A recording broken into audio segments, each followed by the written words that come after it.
اصل میں جو ہمیں شیعہ سے اختلاف ہے نا اس طرح کے مصائب کی ایکٹیویٹیز میں، ویسے تو میجر اختلاف تو عقیدہ امامت کے اوپر ہے جی، اس پہ آپ میرا کلپ دیکھ لیں.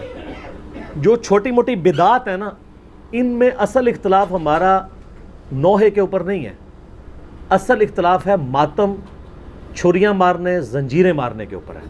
جو میں نے ان کو خود بتایا ہے کہ اللہ کے بندو تم جا کے اپنے خود گھر کی خبر لو، مفتی اعظم ایران خامنائی صاحب نے فتویٰ دیا ہے کہ یہ چھریاں مارنا، اپنے آپ کو زخمی کرنا یہ حرام ہے. صحیح. اب اور کیا میں آپ کو لا کے فتویٰ دوں؟ نہج البلاغہ سے میں نے باقاعدہ خطبہ پیش کیا تھا کہ مولا علی جو ہیں نبی الاسلام کی میت پہ کہتے ہیں کہ یا رسول اللہ آپ کی وفات عام انسانوں کی وفات کی طرح نہیں ہے، بلکہ آپ کی وفات کی وجہ سے آسمانوں سے وحی کا سلسلہ منقطع ہوا ہے جو دوبارہ اب کبھی بھی بحال نہیں ہوگا، یعنی ختم نبوت.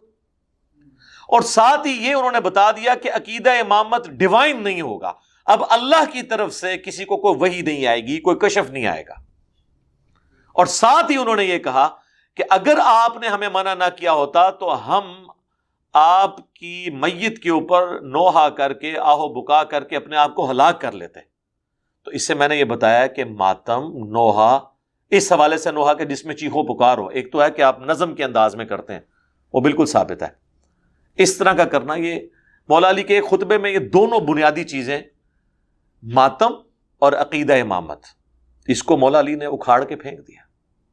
اس کے جواب میں بعض شیعہ علماء نے کہا کہ نہیں، وہ حضرت علی نے جو نوحے اور ماتم کی نفی کی ہے نا، وہ کی ہے نیچرل ڈیتھ کی.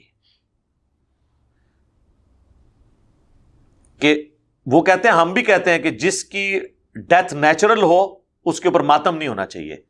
ہم تو حضرت حسین کی مظلومانہ شہادت کے اوپر ماتم کرتے ہیں. سارے ائمہ اہل بیت قتل کیے گئے ہیں، اور یہ بات ٹھیک ہے، بالکل ٹھیک ہے. حضرت علی بھی شہید، حضرت حسن بھی شہید، حضرت حسین بھی شہید، پھر امام باقر، امام جعفر، امام زین العابدین، یہ سب کے سب لوگ اپنے اپنے اوقات میں، حکمرانوں کو ہمیشہ ان سے دھڑکا لگا رہتا تھا. وہ کہتے ہیں کہ ہم اگر ان کا نوحہ کرتے ہیں چیخو پکار کے ذریعے یا ماتم کرتے ہیں تو یہ اس لیے کہ یہ مظلوماً شہید کیے گئے ہیں. اور سورہ النساء میں اللہ تعالیٰ نے فرمایا ہے پارہ نمبر 6 کے سٹارٹ میں کہ اللہ تعالیٰ برائی کا ذکر بلند آواز سے پسند نہیں کرتا سوائے اس شخص کے کہ جس پر ظلم کیا گیا ہو. تو چونکہ ہم مظلومین ہیں، ہمارے ائمہ پہ ظلم ہوئے ہیں، اس لیے ان کے اوپر ہم کرتے ہیں. عام میت کی حالت میں وہ کہتے ہیں حضرت علی کا خطبہ بالکل ٹھیک ہے کہ ماتم کرنا، نوحہ کرنا حرام ہے.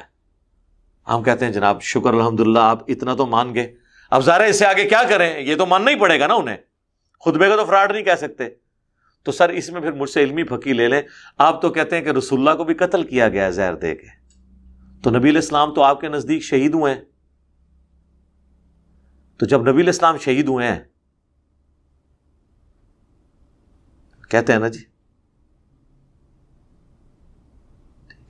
تو نبی علیہ السلام تو شہید ہوئے تھے، پھر تو حضرت علی کو یہ کہنا ہی نہیں چاہیے تھا، ان کو تو نوحہ کرنا چاہیے تھا. بلکہ وہ پھر حضور کی میت پہ کہتے ہیں یا رسول اللہ جو آپ نے نوحے سے منع کیا تھا وہ تو نیچرل ڈیتھ کے لیے کیا تھا، آپ کو تو قتل کیا گیا، لہٰذا ہم آپ کی میت کے اوپر نوحہ کریں گے. تو ایک مسئلہ بچاتے ہیں تو دوسرا ہاتھ سے جاتا ہے، دوسرا بچاتے ہیں تو وہ جاتا ہے. اگر یہ مانتے ہیں کہ میت پہ نوحہ کرنا حرام ہے نیچرل ڈیتھ پہ، تو ان کو یہ ماننا پڑے گا کہ نبی علیہ السلام کی نیچرل ڈیتھ ہوئی ہے. لیکن وہ کہتے ہیں رسول اللہ کو تو قتل کیا گیا، جس پہ میری ویڈیو بھی ریکارڈ ہوئی تھی، رسول اللہ کا قاتل کون، وہ حدیث لدود کے بارے میں جو آپ کے صحیح بخاری میں آتا ہے کہ منہ میں دوائی ٹپکائی گئی جو یہ کہتے ہیں زہر دے دیا. تو اگر آپ یہ مسئلہ مانتے ہیں پھر دوسرا مسئلہ آپ کا گیا.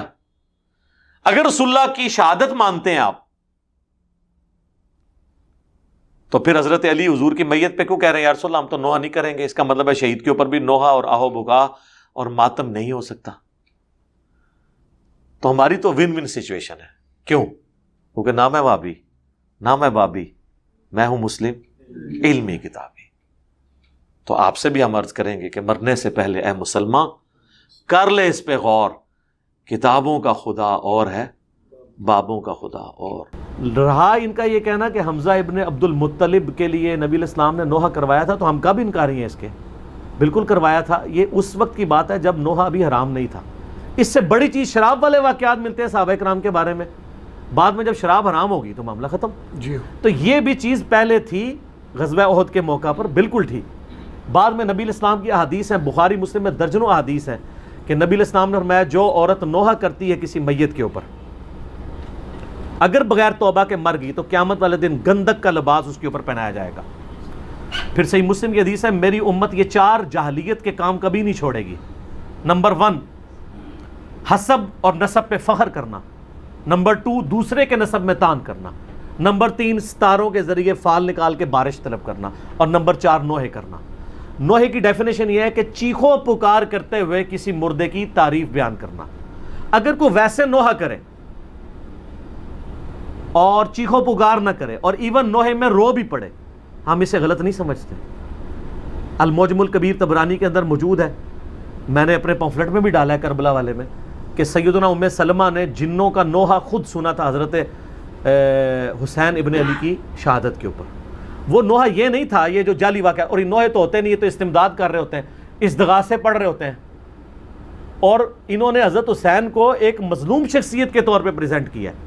میں یعنی ماڈرن شیعہ کا سب سے بڑا جرم یہ سمجھتا ہوں, اور یہ میں نہیں کہہ رہا ہوں, سید جواد نقوی صاحب حفظہ اللہ تعالیٰ خود جو شیعہ کے اس وقت امام ہے پاکستان میں, ان کی ویڈیوز موجود ہیں. انہوں نے کہا کہ مجھے بچپن سے شیعہ خاندان سے جس حسین کا تعارف ہوا وہ تو ایک مظلوم ہے جس کے ساتھ ظلم ہوا ہے, جبکہ کتابوں سے مجھے اس حسین کا تعارف ہوا ہے جس سے زیادہ دلیر شخص ہی کوئی نہیں ہے. بے شک. اصل میں حسین ابن علی علامت ہے دلیری کی, مظلومیت کی نہیں, دلیری کی علامت ہے. ان لوگوں نے پکڑ کے یہ کیا سے کیا بنا دیا ہے.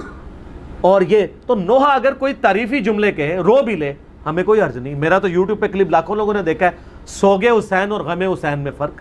ہم کہتے ہیں سوگے حسین نہیں ہے, غم حسین قیامت تک رہے گا.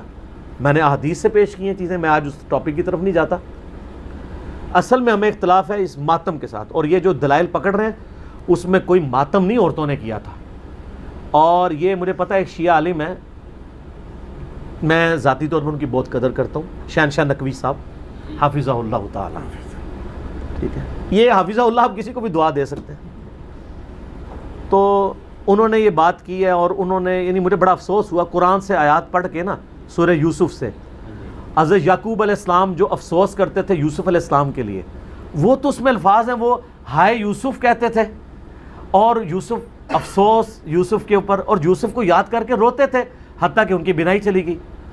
اس کے ساتھ انہوں نے ساتھ خود کہانی جوڑ لی کہ ایک ہاتھ یہاں مارتے تھے ایک یہاں مارتے تھے, تو ہم یہاں مار لیں تو کیا ہے. یہ قرآن کی کس آیت میں لکھا ہوا ہے؟ جی یعنی یہ آپ کہانیاں کہانی بند کریں, سورہ یوسف کھول کے خود 80 نمبر آیت سے آن ورڈ پڑھ لیں, پارہ نمبر 12 کے اندر, اور مجھے بتائیں کہ کہاں لکھا ہے کہ وہ ماتم کرتے تھے.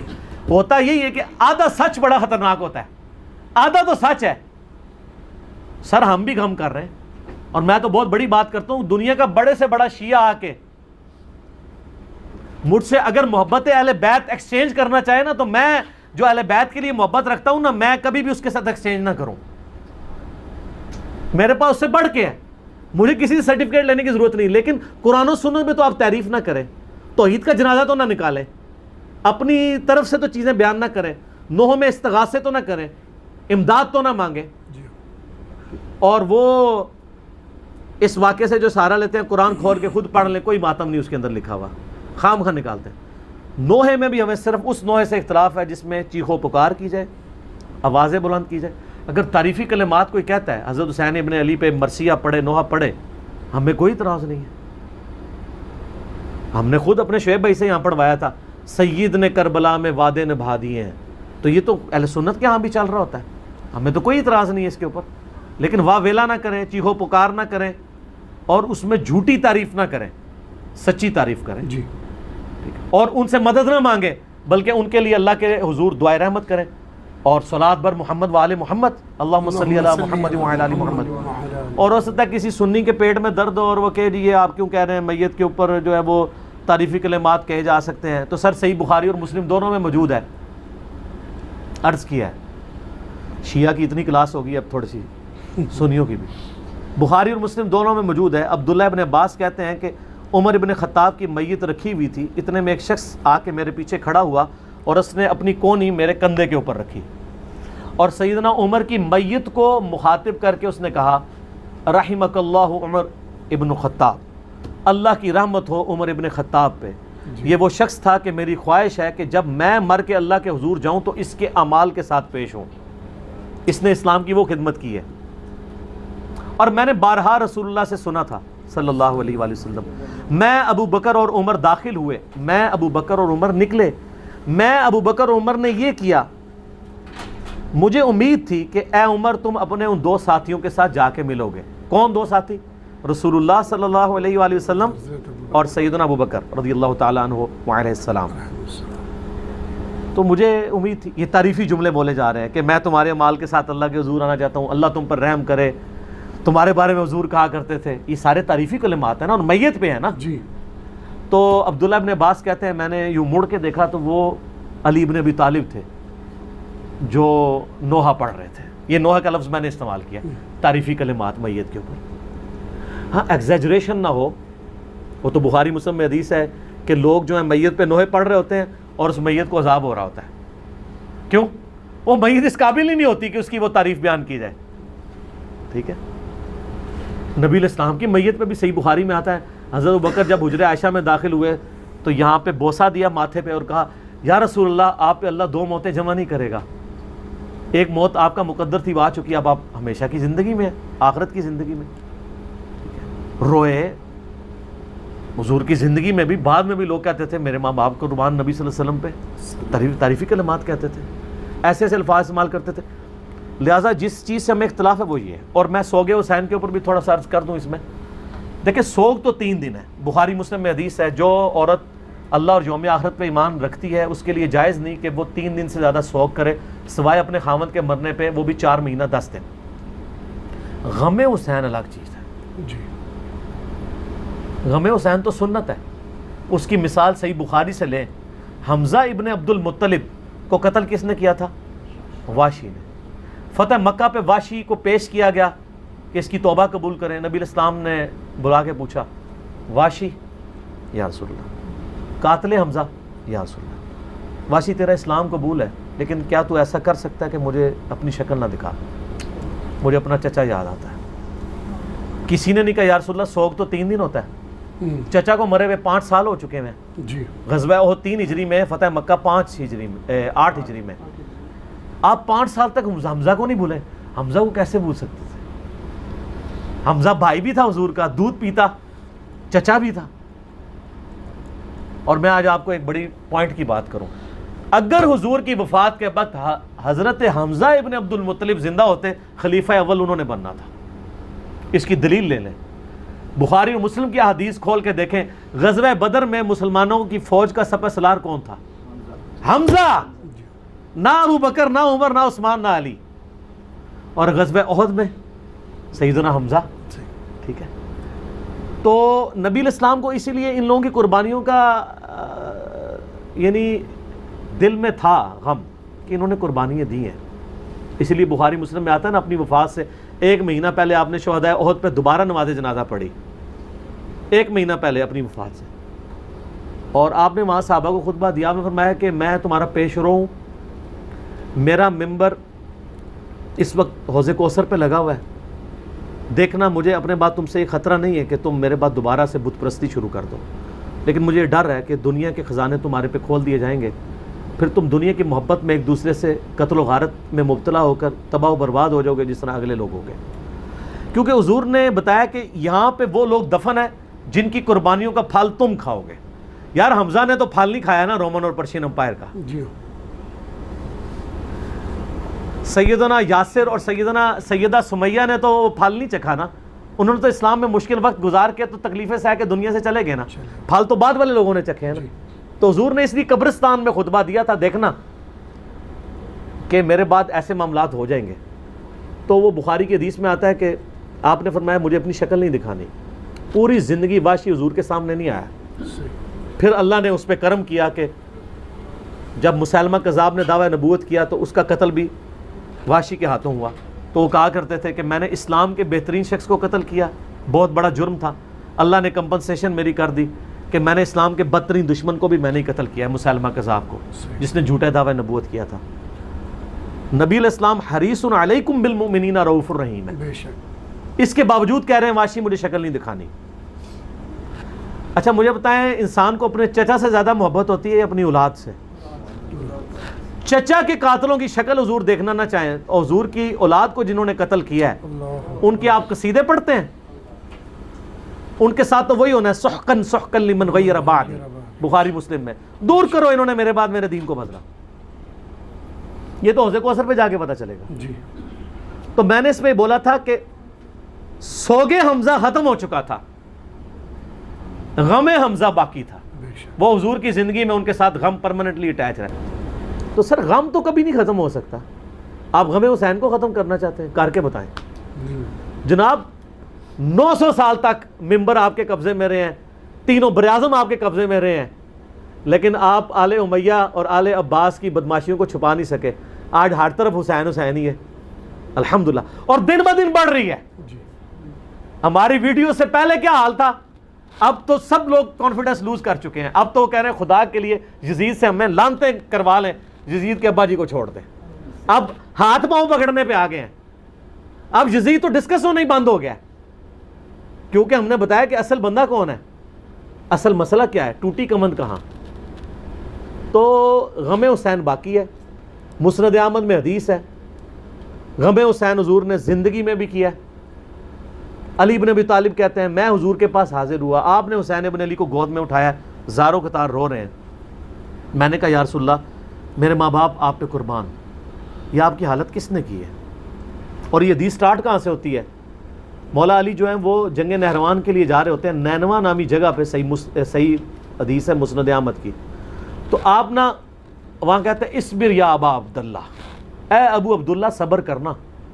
تو ساتھی پوچھتا ہے کہ حضرت علی آپ کس سے باتیں کر رہے ہیں؟ تو حضرت علی حضرت حسین سے باتیں کر رہے ہوتے ہیں، حالانکہ حسین ساتھ نہیں تھے، لیکن ایک نعرے کے طور پہ کہ میرے بچے صبر کرنا۔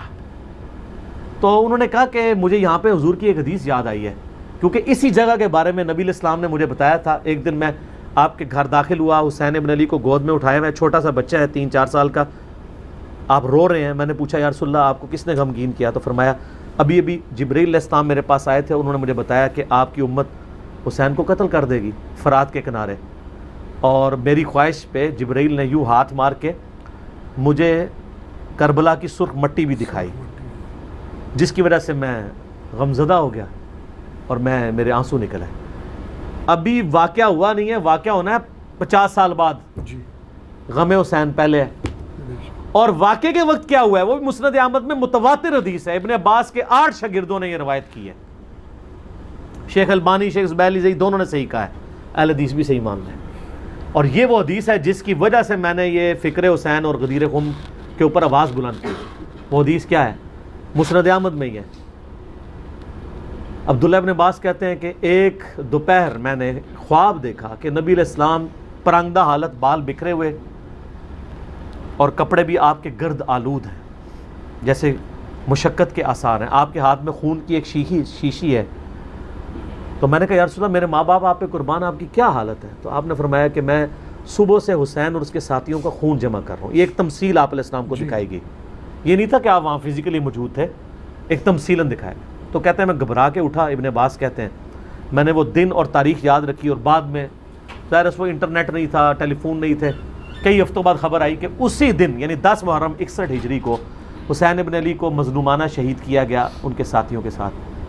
تو غم حسین تو نبی علیہ السلام کو اللہ کی جنتوں میں بھی ہے، اور میں اہل حدیثوں کے لیے اور دیوبندیوں کے لیے، کیونکہ ان دونوں کا مشترکہ روحانی ابا جی ہیں اسماعیل دہلوی، جس نے وہ گستاخانہ کتاب تقویۃ الایمان لکھی ہے، لیکن اس میں اس نے صحیح باتیں بھی کچھ لکھ دی ہیں۔ تذکیر الاخوان ما تقویۃ الایمان چھپی ہوئی ہے، اس میں اس نے لکھا ہے کہ یہ حدیث اس بات پر گواہ ہے کہ نبی علیہ السلام حضرت حسین کی وفات پر جنت میں بھی غمزدہ ہیں۔ اور اس کتاب میں وہ جگہ جگہ لکھتے ہیں یزید پلید۔ یہ تو سعودیہ ایران کی ٹسل کے بعد یہ یزید کے دفاع کرنے والے اہل حدیث ہیں، ورنہ میں آپ کو حلفیہ کہتا ہوں کہ ناسبیت اور یزیدیت کے خلاف جتنا کام کیا نا وہ اہل حدیثوں نے کیا۔ نواب صدیق حسن بھوپالوی ہوں، علامہ وحید الزمان ہوں، اس سے پہلے بھی آپ چلے جائیں، بڑے بڑے محدثین ہیں۔ ابن جوزی نے پوری کتاب لکھی الرد علی المعتصم العنید المانع من ذم یزید، یہ اس سرکش کا رد ہے جو یزید کی مذمت کرنے کو برا سمجھتا ہے۔ ابن جوزی 597 ہجری میں فوت ہوئے ہیں، ابن تیمیہ سے بھی پہلے ہیں۔ ابن تیمیہ اور ابن کثیر نے اس کتاب کی تعریف کی ہے، ابن جوزی کی کتاب کی. اس کا اردو میں ترجمہ ایک دیوبندی عالم نے کیا ہے، وہ شاہ نفیس اکیڈمی لاہور سے شائع ہوئی ہے. اس کا پی ڈی ایف ہماری ویب سائٹ کے اوپر رکھا ہے ahlsunnatpar.com پہ، آپ ڈاؤن لوڈ کریں. بڑی ڈیٹیل کے ساتھ انہوں نے اس مقدمے کو کلیئر کیا. الحمدللہ. ٹھیک. جزاکم اللہ خیر.